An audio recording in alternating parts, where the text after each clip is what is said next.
According to Forbes, there are currently more than 2,000 billionaires in the world. These include the individuals who have a net worth of a mere few $billion dollars, to the richest ones like Jeff Bezos, Elon Musk, and Bill Gates, with their wealth exceeding $100 billion. These guys may be rich, but they are nowhere close to some of the ultra-rich and powerful individuals who don't get listed on any wealth lists or operate businesses of their own. King Solomon is one such individual, with a trillionaire lifestyle that can probably not be matched by any other person on the planet. In today's video, we will be diving deep into the assets, the immense power, and the luxurious lifestyle of King Solomon. Now, before we continue, make sure to hit that like button and to subscribe to the channel as well, so that you can continue watching such informative and entertaining videos on a regular basis. It would not be wrong to say that King Solomon was born with a golden spoon in his mouth. He was born into the Saudi royal family, which is considered to be the richest royal family in the world. The wealth of the Saudi royal family is estimated to exceed the jaw-dropping figure of $1.5 trillion. While the family had humble beginnings, in 1935 it saw an overnight change of fortune thanks to the discovery of massive oil reserves in the country. King Salman was born just 3 years later. He was born on December 31st, 1935. He was one of the 45 sons born to the first king of Saudi Arabia, Ibn Saud. He spent his childhood in Murabba Palace, located just outside the city of Riyadh.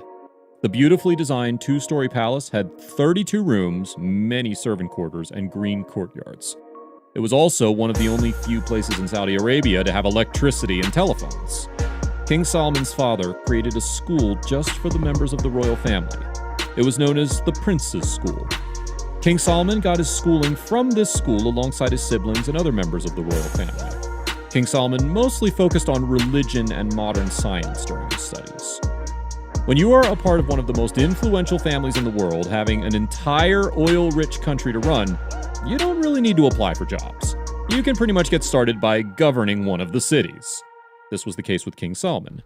When he turned 19, he got his first job in the Kingdom of Saudi Arabia. He was a hard-working and smart individual and quickly made a name for himself amongst the other members of the royal family. Then, in 1963, he became the governor of Riyadh. He remained the governor of Riyadh up till 2011, an incredible 48 years. During the time he was the governor of Riyadh for almost half a century, Riyadh saw many development projects. Once a small desert town, Riyadh developed into a modern metropolis with skyscrapers, 5-star hotels, shopping malls, and just about all the amenities of life that you can imagine. As governor, King Solomon ensured that the city had state-of-the-art infrastructure and that it became a business hub in the country. Being the governor of the capital of one of the wealthiest countries in the world, King Solomon enjoyed a super luxurious lifestyle and power even before becoming a king. During his reign as the governor, he established relations with various important personalities around the world.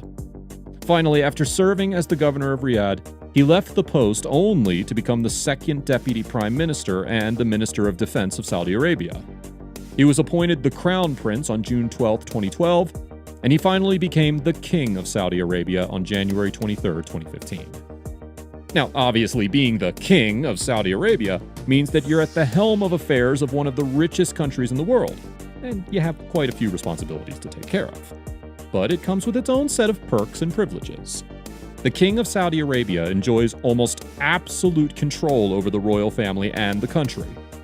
While he may not have the incredible $1.5 trillion on his name, he can pretty much make critical decisions, such as where to invest the money, what new projects or cities to build, and how to take the country forward. Other than that, of course, the king enjoys possession of the most luxurious palace in the world. According to some reports, King Solomon has 3 spectacular palaces at his disposal. The first one is the Al Yamama Palace located in Riyadh. It's the primary residence of King Solomon. The exterior of this modern palace has a kind of traditional Arabic design with geometric motifs and pointed arched windows. The interiors of the palace are dripping with luxury. Al Yamama Palace features Italian marble flooring, stunning crystal chandeliers, expensive silk carpets, hand-painted wall panels coated in gold, and various geometric carvings. Al Auja Palace is another one of King Solomon's extraordinary palaces. It's located northwest of Al Yamama Palace on the outskirts of Riyadh. This recently constructed palace has been built in the local Najdi style. This palace features various artifacts from the early days of the Kingdom of Saudi Arabia. The rooms of Al Ajah are decorated with historic photos of Saudi Arabia. King Salman often hosts guests and foreign dignitaries in this palace. Agra Palace is probably the most famous of all the palaces owned by King Salman. This was the palace where King Salman hosted President Obama in 2015.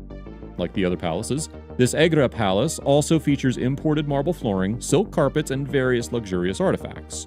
Nearly everything in Agra Palace is gilded, including the trash cans that are made from solid silver. This lavish palace became the center of attention for the world media during the 2015 visit of President Obama.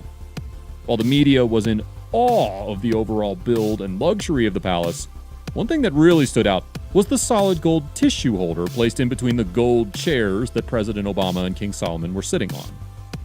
According to some reports, King Salman even has his private jail where he can keep the disobeying or law-breaking members of the royal family.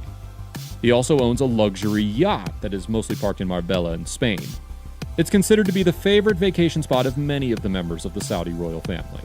The yacht has its own banquet room and enough room for 30 people to sleep in comfort. According to some reports, King Salman and other members of the royal family own multiple luxurious properties around the world, including the UK, France, and Switzerland.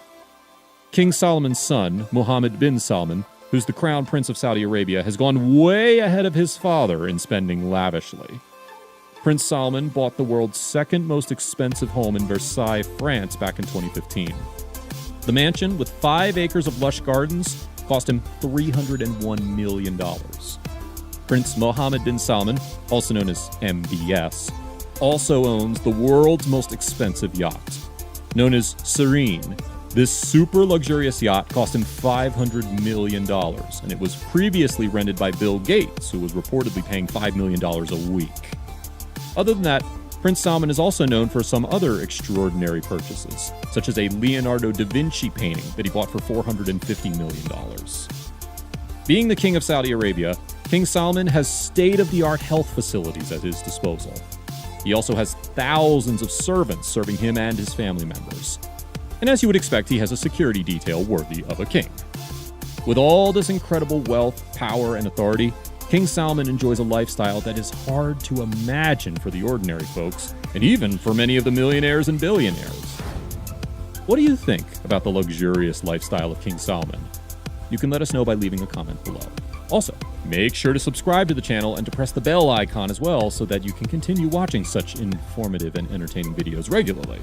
We'll see you guys in the next one. Thank you for watching.